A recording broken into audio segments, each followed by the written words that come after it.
If you come to America, we're known for food. اگر آپ امریکہ آئیں تو دیکھیں گے ہم خوراک کی وجہ سے شہرت رکھتے ہیں، ہم اپنی خوراک سے محبت کرتے ہیں۔ دنیا میں کم ہی جگہیں ایسی ہیں جو کھانے پینے کے تنوع میں نیو یارک شہر کا مقابلہ کر سکیں، جہاں تقریباً ہر گلی کے کنارے پر ریسٹورانٹ اور کھانے کے سٹینڈ موجود ہیں۔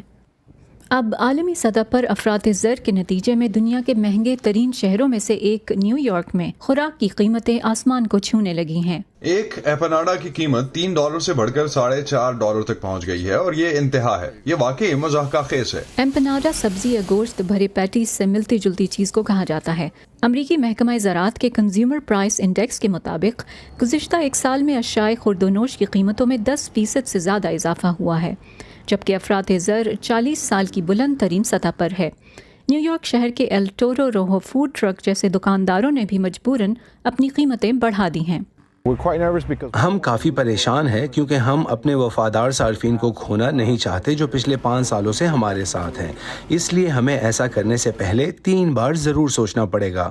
گزشتہ اکتوبر سے اس سال جون تک ایل ٹورو روہو کے مالکان نے ایک بوریٹو کی قیمت میں $1.50 کا اضافہ کر کے اس کی قیمت $13.5 کر دی ہے، اور اس میں مزید اضافہ بھی ہو سکتا ہے۔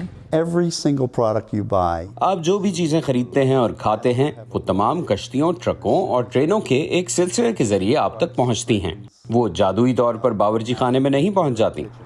سامان کی نقل و حمل کے لیے استعمال ہونے والے ڈیزل ایندھن کی قیمت میں گزشتہ سال 66% اضافہ ہوا ہے۔ This is not a Biden. یہ بائیڈن کا لایا ہوا افراط زر نہیں ہے، یہ پوٹن کی وجہ سے بھی نہیں ہے، بلکہ بنیادی طور پر یہ کووڈ کی وجہ سے ہے۔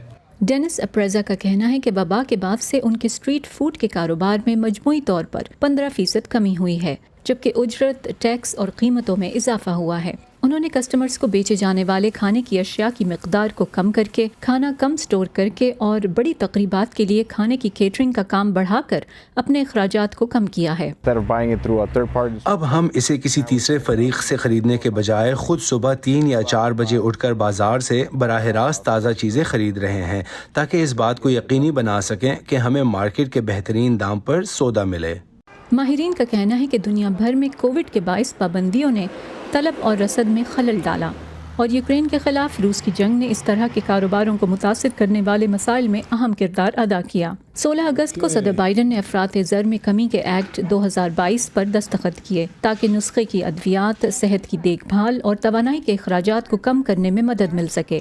لیکن پینسلوینیا یونیورسٹی کی ایک تحقیق میں کہا گیا ہے کہ اس کے نتیجے میں تقریباً 5 سالوں میں سالانہ افراط زر میں صرف 0.1% کمی ہوگی۔